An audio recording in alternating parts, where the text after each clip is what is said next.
that you guys are on such a level of vulnerability and yada, yada, yada. The problem is you're dealing with an addict. You can't reason with an addict. It's not possible. I can't talk to you when you're drunk. I can't talk to you when you're at the gambling table. And I can't talk to you when you're a shopping addict and you've just hidden $100 grand from me.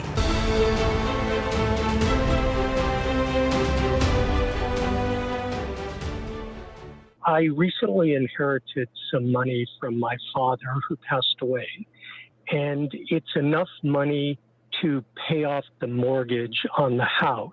And my question is whether I should do that or invest the money in investments like in Canada, it's not an IRA, it's an RRSP. Right.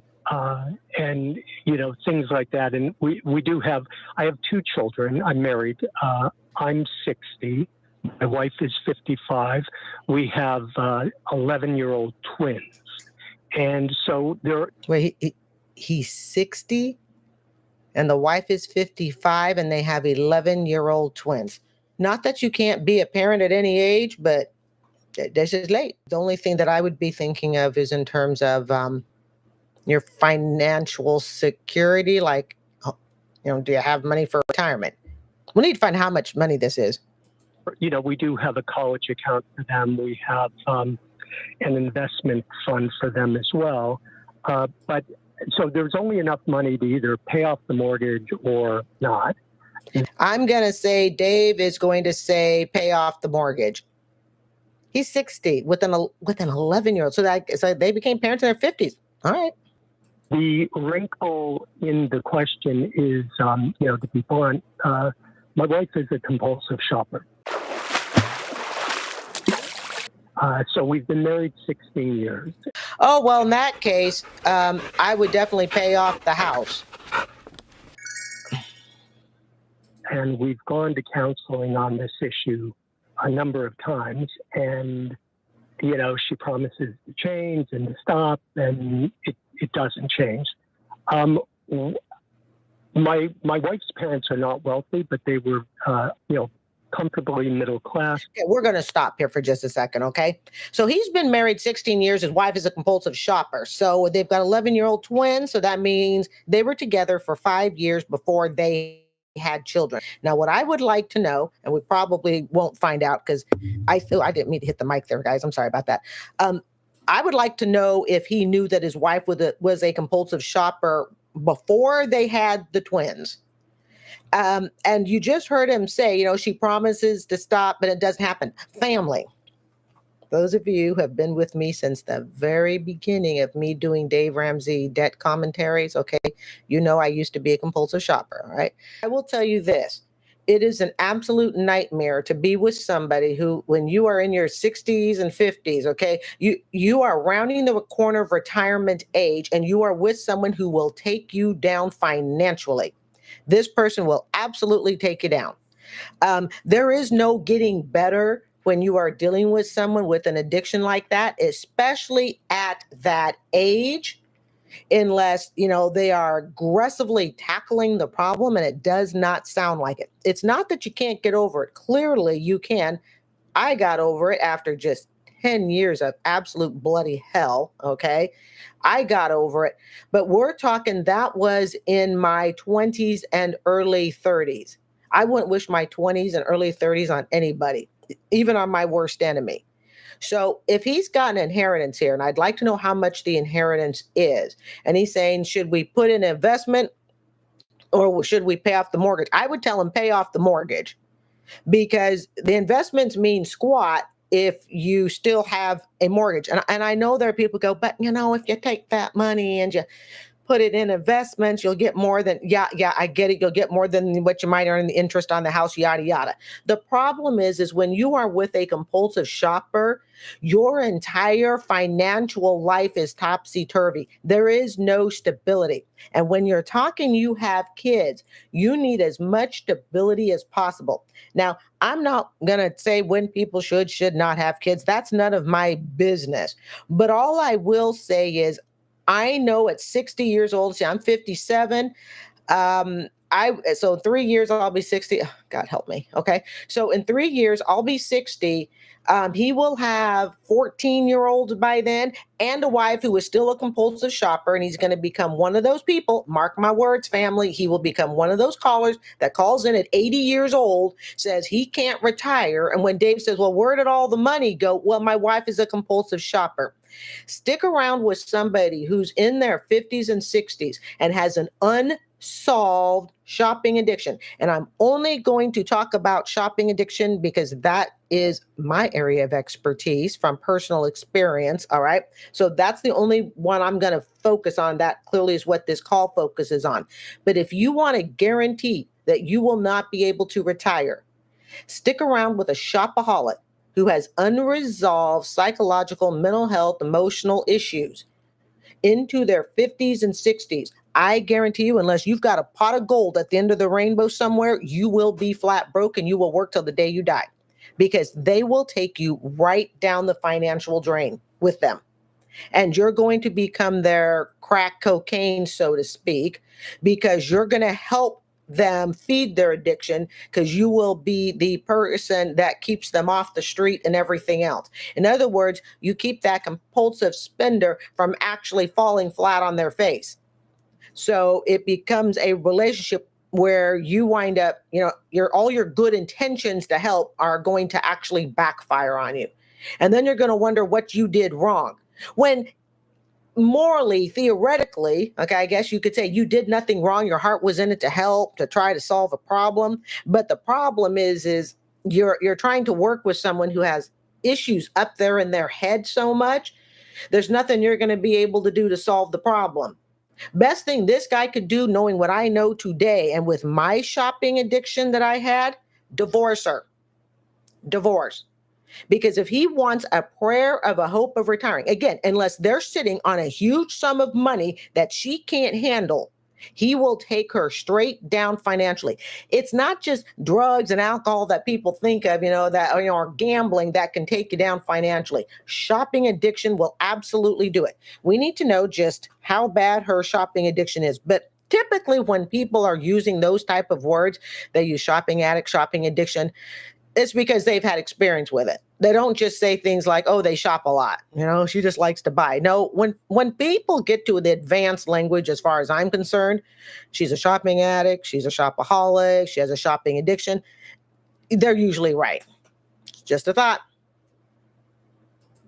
They were very wise with their money. So when we got married, they actually bought the house as a gift for us that we live in. Okay, so I guess her parents. I got lost on that. Hold on. So when we got married, they actually bought the house as a gift for us that we live in. Okay, so I guess his wife's parents bought a house as a gift that they live in. It's in my wife's name alone. The house is in his wife's name alone. Okay, why wouldn't it be in both of their names if it was a marriage gift? I didn't realize how much credit card debt she had racked up. Let's hear it. And it was in the hundreds of thousands. All right, folks, we're going to do it. We're going to spill that tea.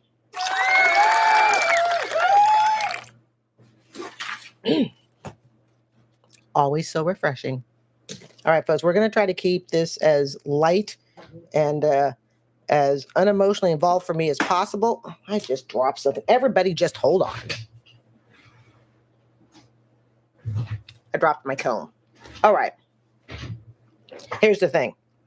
So they're sitting in $100,000 of credit card. When I tell you he needs to divorce her, I'm speaking from the bottom of my heart. I'm not just saying the casual divorce that, we sometimes hear a story and go, yep, that one's going to end a divorce. No. Personal experience. He needs to end the relation. He needs to end the marriage with her. It is the only way he's going to protect himself and his children financially. A shopaholic that can run up $100,000 in stuff, that is some serious mental health, emotional, okay, baggage, and he's 60 and she's in, I think he said something like 55 or so.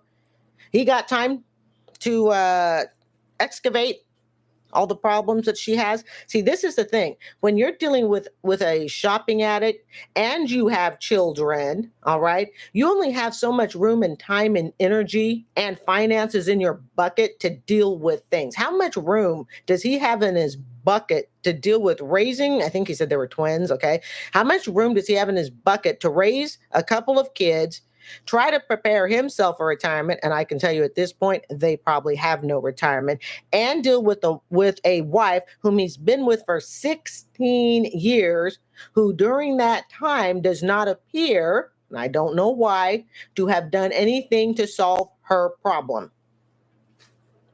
We're going to limit the sound effects on today's video, children, for this particular call because it's kind of a sensitivity issue of mine. All right. So we ended up having to get a mortgage on the house to pay off the credit card debt. Well, we may have to use sound effects. I reserve the right to go back on that. If the sound effects make me feel better and help me get through the call, we shall use sound effects. So, because she is so far in debt, the house that it sounds like her parents got her, and why on God's green earth it's in her name only, I do not know, okay?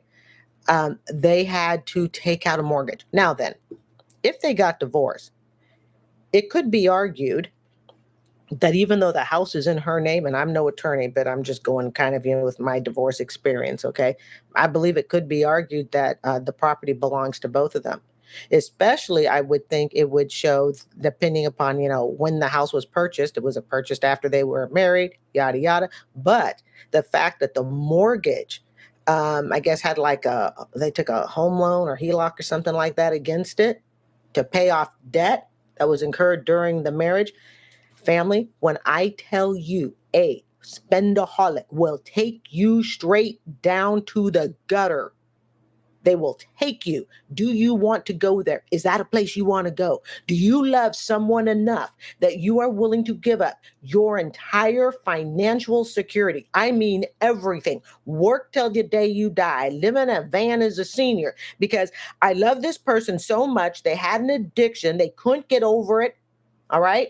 But I love them so much, I'm willing to work till the day I drop. I can tell you, having been the shopping addict, all right, and I was single at the time, having been the addict, I wouldn't blame someone for leaving me, and being recovered from it, I can definitely tell you, no, there is no one that I am willing to ever step back into that lifestyle or that realm again. In other words, no, there is no one I love enough that I'm willing to work till the day I drop. Okay. 85 years old, wheeling myself to the Walmart, door greeter. These are the things that this guy's going to have to consider. I wish they'd say where this guy is from. When I tell you, you are sentenced to a life of poverty as the person you are married to. You and the addict together hold hands as you both go skipping off into poverty land together. And the fact that he's 60 years old with these really young kids, I don't like to say save the marriage babies, okay? But sometimes I wonder if he knew that she was an addict before they had these kids. Because remember, there's a 5-year age span. The kids are 11. They've been married 16. There's a 5-year age span. Makes me wonder if these were save the relationship children. And that mortgage is in both of our names. So the house is in her name, but the mortgage debt is in both of their names. Well, isn't that convenient? We're paying right now, it's a adjustable rate mortgage. Well, we're at 8.34%. The bank is saying that they're going to raise the rate soon. Like money-wise, it is kind of paycheck to paycheck. So paying off the debt on the mortgage. So let me get this straight. Pay off the mortgage. Family, this ran 6 hours ago today. Okay. You know, live streams are very, very current. Okay. This ran 6 hours ago. They're on adjustable rate mortgage. Nobody in this household is thinking. And here's the sad part. When you are married to someone who is an addict, remember, we're talking about shopping addict. That's my square box. That's my lane of qualification. Okay. When you are married to someone who is an addict, they can't be adult in the room because they're an addict. They need someone else to be the adult in the room.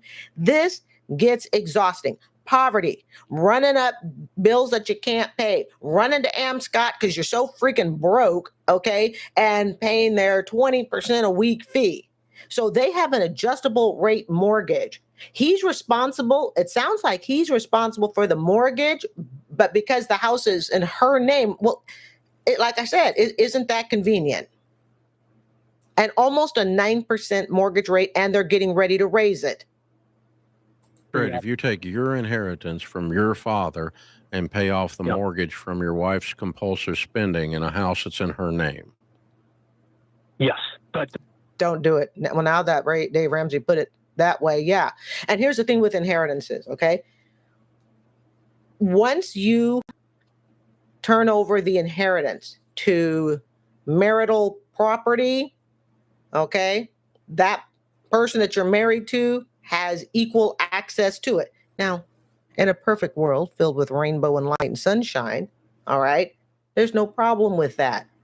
What is mine is yours, okay? But when you are in a relationship like this with expletives we don't use on this family channel, all right? When you're in a relationship like this, he needs to think twice. Because at first I was thinking, okay, pay off the house. Well, now we know that the house is in her name only, and the debt was accrued because of her. $100,000 in credit card debt. So if he takes his interest, and hopefully we'll find out just how much that is. If he takes his inheritance, that's what I meant to say, his inheritance, not his interest. If he takes his inheritance and he puts it towards the wife's debt, all right, which is technically both of their debt, right? Because what your spouse does, you do, okay? But the debt was accrued because of his wife. He's blown his entire inheritance. Now, knowing what we know, I would tell him to take that inheritance. Do not commingle it in any way with the marriage, because I think this marriage should be done and over with. He needs to take that inheritance and completely put it aside. He needs to I hope it's, a fairly good size inheritance. All right. He's saying he could pay off the debt with it. So it might be close to 6 figures. I would tell him to take that. Do not, under any circumstances, commingle it in the marriage. Because once you commingle it, that's done. And again, family, please understand. It's not because I think you should not share your inheritance with your spouse, but there are circumstances where I genuinely believe you should not. This is one of them. The mortgage is in both of our names. I know, but now the house is free and clear, and it's not in your name. Yes. That doesn't end well. Yeah, who does that benefit? It benefits her. Hey, honey, you know what? I'd like to reward you for your shopping addiction. And the house that's already in your name, I'm going to go ahead and use my inheritance to clear the bill. So now you have no bill for all that addiction crap you've put us through, and you're probably still putting us through. And not only is the house in your name, but honey, you can run up the bill all over again. Remember, shopping addicts, we do it many times over. It's not just one time. It's not just a one-time run-up bill. Oh, I've learned my ways, come to Jesus. It's done over and over and over again. And only when something happens to the shopping addict that personally affects them, then maybe, no guarantees, the addict will look at themselves in the mirror and go, that's enough. But so long as that shopping addict has someone to lean on, okay, to pay off their bills, ensure a roof over their head, help raise the kids, that addict hasn't hit rock bottom. This addict, whoever his wife is nowhere near rock bottom. And from what this guy's doing, and we still don't know his name, from what this guy's doing, he's just ready to help her all out. It is not being selfish because you put your very survival first and the survival of your kids first from someone who has an addiction like this. It is not being selfish.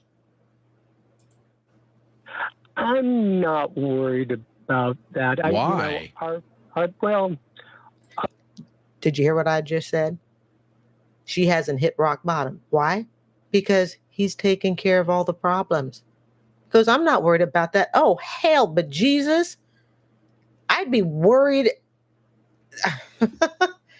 He ought to be worried. Take it from an addict like me. He should have been worried before they had the two kids. I mean, I know they're twins, okay? Before they had the kids, he should have been worried. He should have been worried the minute he realized, oh my God, I'm with a shopping addict. We're taking out a HELOC or whatever it is, okay? A home loan, whatever, all right, against the house. And it's her house to top up. He is basically helping build his own grave. Is she going to walk right over him if he lets her? He goes, I'm not worried about it. And that's the problem. And this is why in 20 years, hell, not even 20, let's give it 10. He's 70 years old and he goes, I don't understand it. I used my inheritance. I paid this all off and all she did was run it up again. And then I'm going to tell him, play this video on rewind. A few reasons. One, our marriage is strong. Our marriage is strong. Guys, I'm sorry for all the interruptions. It happens. I'm going to play that little part again. I want you to hear the tone that he said it with. Okay, for those of us, like I said, who have been shopping addicts, there's nothing I miss. Hold on. I want you to hear the way he said our marriage is strong. A few reasons. One, our marriage is strong. Two, our marriage is strong. This is why you're calling into the Dave Ramsey show. It's why you're not sure what to do with an inheritance. It's actually pretty simple what to do with an inheritance. You and your wife sit down, you look at your bills, you decide where you're going to put it, party over. Our marriage is strong. That's why the house is in her name. Our marriage is strong. That's why you're getting ready to put your entire inheritance towards her debt. Delusional. This is called delusion, family. This is called we crawled down the rabbit hole and we in Alice in Wonderland right now. When was your marriage strong? Your wife is a compulsive shopper, runs up $100,000. How do you call that a strong marriage? I rest my case. Yeah. Okay. Did his response just sound like it? Yeah. Okay. Did that sound really convincing? He's got hair in my mouth. I apologize. He's had 16 years. And let's see. So I'm going to bet this is probably second marriages for them. I could be wrong, but if they've been married 16 years and they're in their 60s, that means they married in their 40s respectively, yada, yada. Okay. He's had 16 years, 1-6, to convince himself that she is his everything and that every mistake she makes, oh, well, we can excuse it. You see, when I tell you, this is what an addict needs. An addict needs someone, a shopping addict. They need someone to be willing to turn a blind eye to their addiction, because the addiction cannot continue if the people that are around them that love them say, you know what, I'm packing up and I'm walking out. I can't deal with your addiction anymore. She has in her husband the perfect victim. She is the perfect perpetrator. He is the perfect victim. Alice in Wonderland. We crawled down that rabbit hole. Yeah. So, no, I'm not paying off someone else's house who has an addiction. Yeah. He waffled waivers between trying to convince himself that he sounds confident to sounding like a little boy who's incredibly unsure of himself to sounding just absolutely delusional. That's a lot of bouncing around in one call. How easy is it to get your name on the deed? I'm just curious. That doesn't fix her issues, but I'm just from an app. For those who don't know, the deed shows who actually gets to control the home. Like you get to control who sells it, yada, yada. That's the deed. Then you got the mortgage, which is the money part. who owes the mortgage. You don't want to be in a position, family, where one person's name is on the deed, but your name or both of your names are on the mortgage. In other words, you're responsible for the money of the house, but you get nothing from the house because you don't own it. It's like paying for somebody else's car that you can't drive. That's the best way I can think of it. Asset perspective. Well, she could, with her permission, add my name to the deed. With her permission. Oh, this guy's lost it. He's making me lose it. He is he's so far in Never Land. It makes me think that and don't take more of this than what I say. Just hear me out. Makes me think that he's lived under her abuse for many years. It makes me believe that this is an abusive relationship. Look, you can't live with someone who's an addict and say the relationship isn't abusive. Emotionally abusive, financially abusive. It's impossible. Me being a shopping addict, it would not be possible to be in a relationship with me. Okay, during my biggest shopping addict days, I wasn't in a relationship with anyone. Thank you, Jesus. Okay. All right. But I'm kind of feeling that the weight of her addiction, okay, over time, it's affecting his mental health. This is why you can't stick around with someone who refuses to get help. And it's not just enough to get help, folks. The person who's the addict has to show progress. They have to show that they are actually getting better.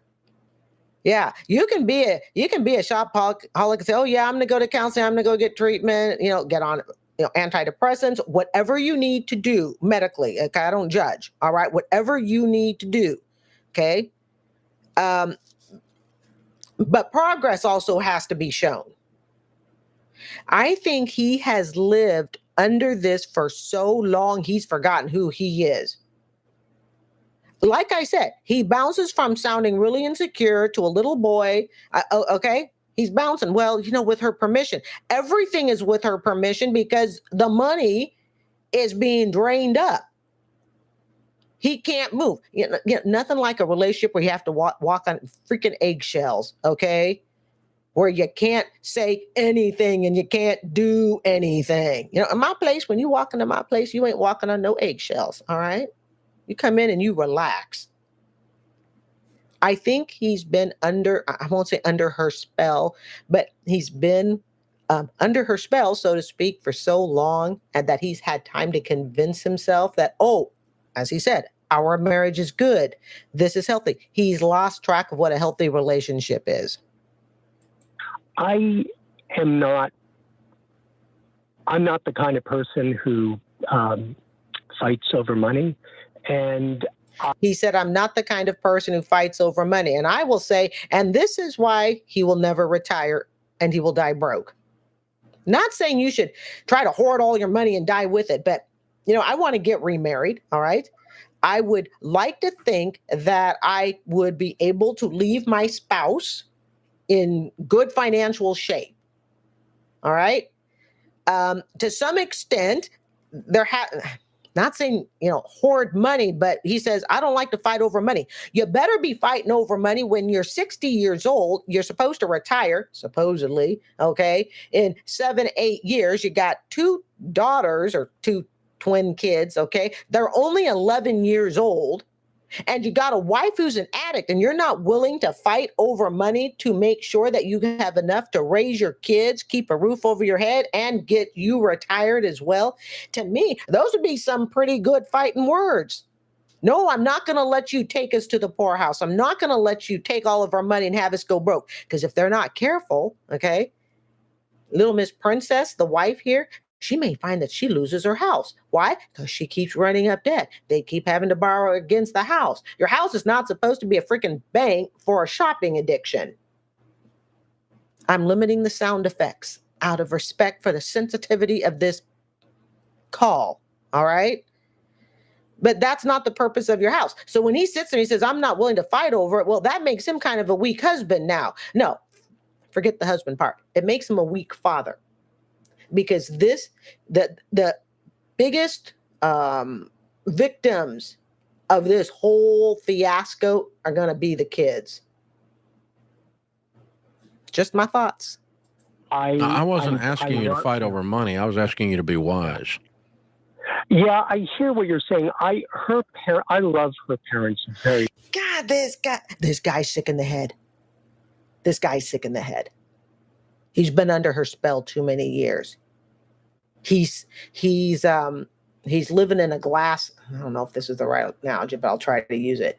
He's living in a glass house, and he don't even realize it. He thinks it's made of, steel and all of that. Hell no. He's living in a glass house. And part of me suspects that he knows that, but he's had years and years and years to convince himself that everything is really actually good.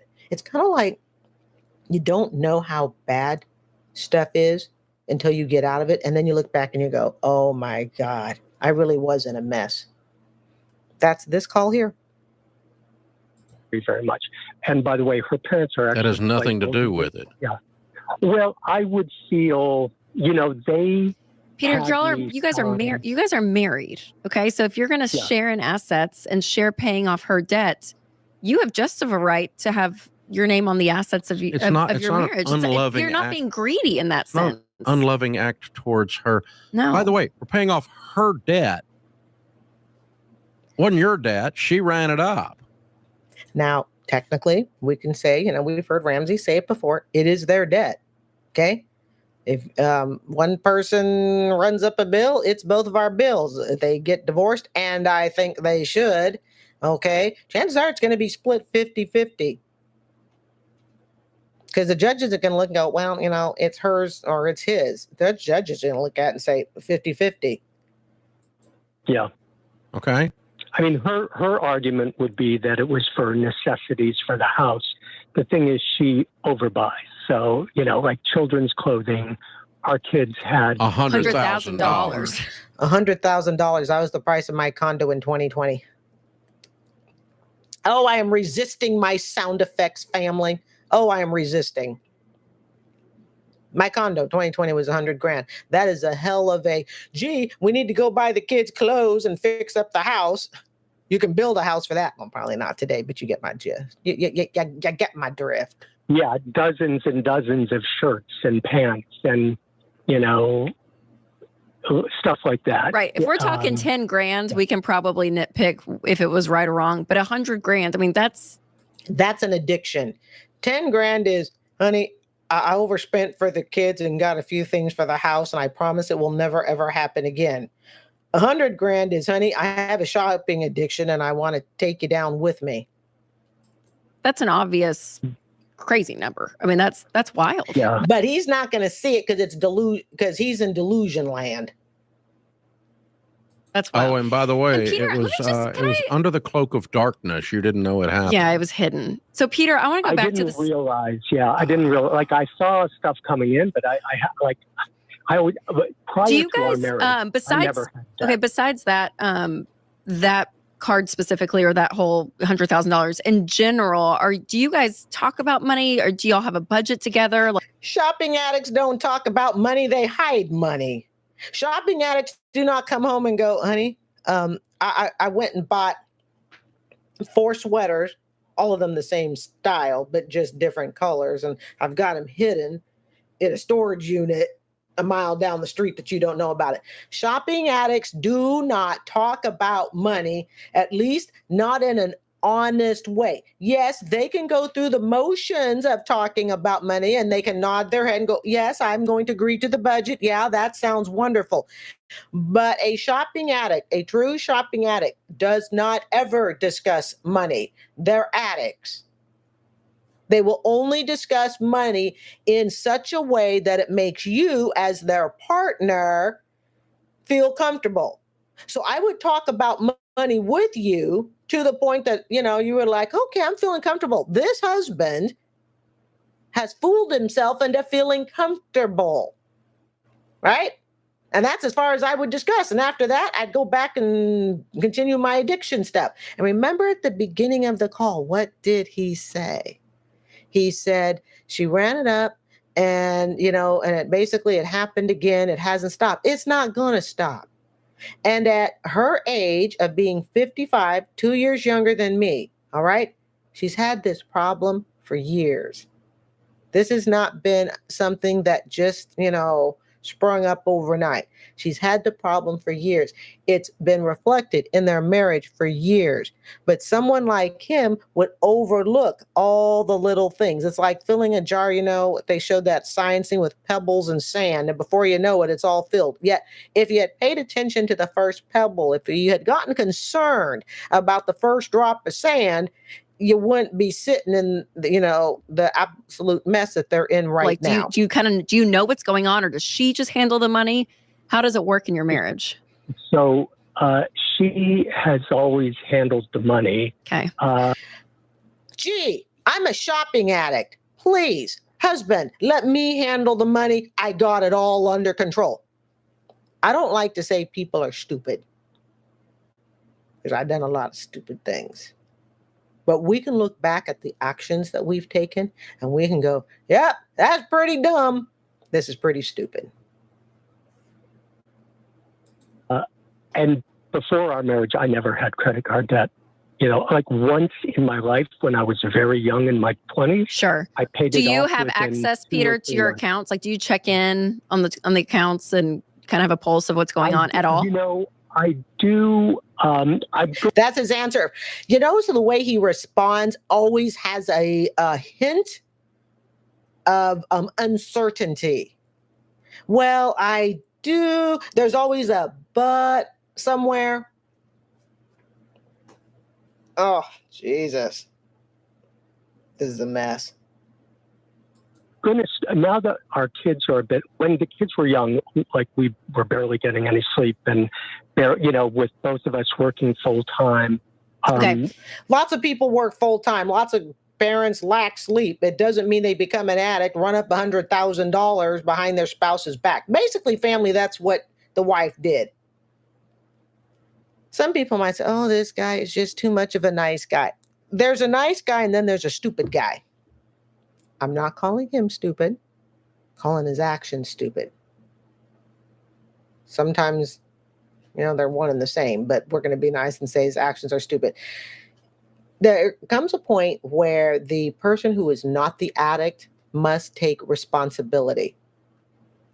He is not taking responsibility. Now, that may be tough to, for some people to believe and go, but he's not the addict. How could he possibly be responsible? Well, at some point, you as the non-addict have to take the wheels and you have to control it.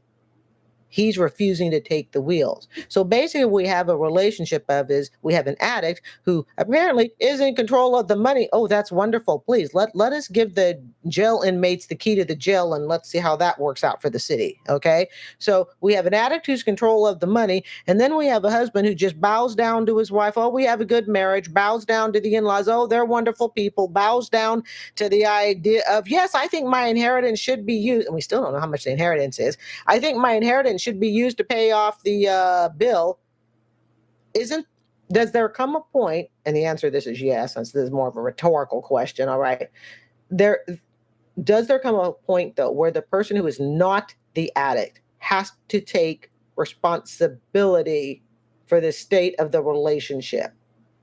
He is as afraid to take responsibility for this relationship as she is afraid to stop being an addict. We were exhausted, but now that the kids are you're exhausted raising kids. That has nothing to do with your wife being an addict and you won't take responsibility. Or self-sufficient. Yep. I feel like I have the time now that I can the bandwidth. Okay, because that's my encouragement to you, because we find this so often that one spouse in the marriage takes the weight of the money. They're the ones that pay everything, know everything, do everything. And to a degree, that spouse has so much pressure and responsibility, and it's very isolating. And that's true. It's isolating to be the one in charge, yada, yada. But People do it and they do it successfully. I don't recommend doing it that way, but people do. I could be in charge of the finances in my relationship and I'd be totally fine. I would be given a twice a week payday report on the balance of the account, and we don't have a bunch of credit cards. All right, so that's not going to be an issue. I mean, literally, I would be showing the weekly. Here's the every other week credit score. Here are the bank accounts. Yada yada. I could do it, but that is, what is it? Sane mind, sound body, sound mind. Okay, I could do that. You can't give the keys to a shopping addict, someone who's going to hide $100,000 behind your back, which he also doesn't realize. Is she really with him out of love? Like I said, I sometimes wonder if the kids were save the relationship kids, because he would have had the kids at 49, 50. And I do wonder if this isn't a second marriage for them. Don't get me wrong. I'm not saying just because you have a kid at 49, 50, that's a save the relationship and always a second marriage. It's just a thought I'm putting out there. It's been your wife. Now, I'm not justifying at all her stuff of 100 grand of going into credit card debt and you not knowing all of it. But also, you didn't know because you don't know what's going on. So, Peter, you're no help. You need to.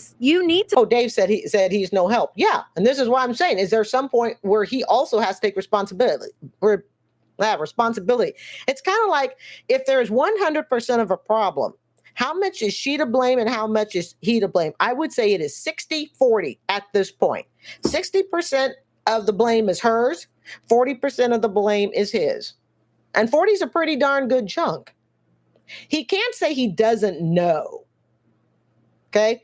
Once you know, you can't sit and go, oh, gee, I don't know. I'm just going to live in the clouds as if I didn't know. You start taking ownership. You start taking responsibility and blame once you know and you choose to stay. To step up in this and sit down and be a team together. And you're a very kind person. But when you said I'm not the kind of person that fights with money, these are the fights you need to have. I do believe I said that was something. Pardon me, family, but I'm going to give a round of applause for that. Exactly. Told you. There are times you need to fight. This is one of them. Because your marriage needs a level of unity and a level of agreement that is so deep that you guys are on such a level of vulnerability and yada, yada, yada. The problem is you're dealing with an addict. You're trying to sit down, okay, to the lovely Rachel Cruz, okay? You can't reason with an addict. It's not possible. It literally, it's not possible. I can't talk to you when you're drunk. I can't talk to you when you're at the gambling table, and I can't talk to you when you're a shopping addict and you've just hidden 100 grand from me. So, well, all of this, that the lovely Rachel Cruz is saying is true. Yes, you should sit down, have this agreement, yada, yada. The first problem before any of this can be done is the wife's head has to be cleared of all the mental health clutter that is causing the problem. That, when you get right down to it, is the root of the thing. Marriage issues can't be fixed. Budgeting issues can't be fixed. Whose freaking name should be on the deed versus the mortgage? We all know, it should be equal. All right. But those things can't be fixed. There is no sitting down and having a cup of warm tea and a bundt cake slice. All right. With someone who's an addict and, mark my words, is still an addict. This just ran 6 hours ago today. She is still an addict. And he's going to help her continue to be an addict because he's a nice guy. I'm putting nice guy in quotes. Honesty that it may come up. There may be some fights, and that's okay. Conflict is okay. And this is an area of your marriage you need to be fighting about. You can't fight with an addict, not in the type of way and the type of fight that is going to create results that will bring harmony and last a lifetime. When someone is an addict, when someone has a conniving enough mind to be able to hide $100,000 from you, 100 freaking grand, all right, from you. And he did say she was an addict by his own words, and I would agree, 100 grand, yeah, absolutely. You can't have the healthy fight, so to speak, that's going to bring results that will last and be effective. This is why I say, and I will say it again, my opinion, divorce is the best solution. 16 years, that's long enough to know that she's not changing. And does he really want to spend his life to fix her? No. Addicts don't fix themselves. Addicts don't heal. A shopping addict does not heal when someone is there bringing them the addiction drug recipe. I can't get over being a shopaholic if you keep paying all my bills for me. Can't get over it, and I won't. Peter, and not being irrational and angry and hurtful, but man, you need to step into this. Yes, Peter, you really, I mean, he's afraid to step into it.